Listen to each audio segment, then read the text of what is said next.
మరి అటువంటి సందర్భంలో నేను ఇవాళ మీ అందరికి ఒక మాట చెప్పాలి. ఆనాడు పరిపాలించిన కుటుంబంలో నేను కూడా ఒక భాగం. ఆనాడు పరిపాలించిన కుటుంబంలో ఒక భాగమైనందుకు కొన్ని విషయాలకు నేను సిగ్గుపడతా ఉన్నాను.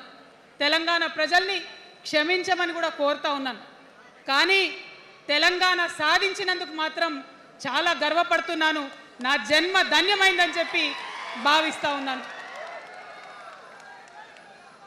మరి అనేకమైనటువంటి తప్పులు జరిగినాయి, అనేకమైనటువంటి నేరాలు జరిగినాయి.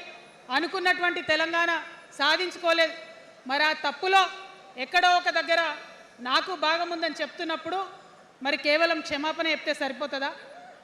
ఏ తెలంగాణ అయితే కావాలనుకున్నామో, ఏ సామాజిక న్యాయ తెలంగాణ అయితే రావాలని అనుకుంటున్నామో దానికోసం నడుం బిగించి కష్టపడి పని చేయాల్సిన అవసరం కూడా ఉంది.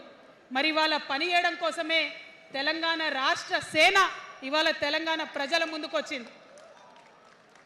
రేపటి నుంచి మీరు చూస్తారు మా పని ఎట్లుంటుందో, మా పనితీరు ఎట్లుంటుందో. ఎందుకంటే ఏ పోరాటం చేయాలన్నా, ఏ ప్రజలకు మంచి చేయాలన్నా కేవలం కొట్లాడితే సరిపోదు. దానికి రాజకీయ అధికారం కూడా ఉండాలి. రాజకీయ అధికారం తోడైనప్పుడే ప్రజలకు చేయాలనుకున్న మంచి చేయగలుగుతాం. అందుకే ఇవాళ పార్టీ పెట్టేది. అదర్వైజ్ గత 11 నెలల నుంచి తెలంగాణ జాగృతి చేస్తున్న పోరాటాలు మీరు చూస్తున్నారు. ఎన్ని పోరాటాలు తీసుకున్నాం, ఎన్ని రకాలుగా సక్సెస్ సాధించడం మీరు చూసిండ్రు.